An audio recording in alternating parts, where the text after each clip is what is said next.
खुशामदीद। क्या तुम उस औरत के शौहर से हाथ मिलाना पसंद करोगे जिससे तुम मोहब्बत करते हो?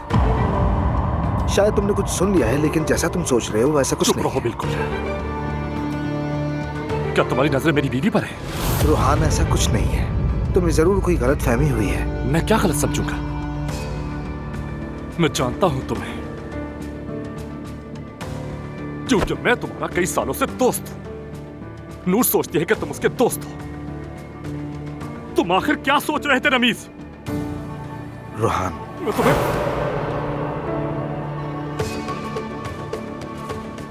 तुम मेरी बीवी से दूर रहोगे। मैं पहले ही दूर हूं। मैं नूर से कुछ नहीं कहूंगा, लेकिन तुम उसकी नौकरी फौरन खत्म करोगे और फिर उससे दोबारा कभी नहीं मिलोगे।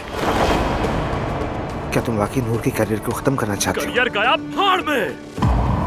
रूहान, ऐसा करते हैं, उसका ट्रांसफर दूसरे डिपार्टमेंट कर देता हूँ। उसे काम करने दो, उसे नहीं देखूंगा मैं। बात सुनो मेरी, तुम उसे नौकरी से निकालोगे और वो यहां दोबारा नहीं आएगी, और उसे ये बात मालूम भी नहीं होनी चाहिए।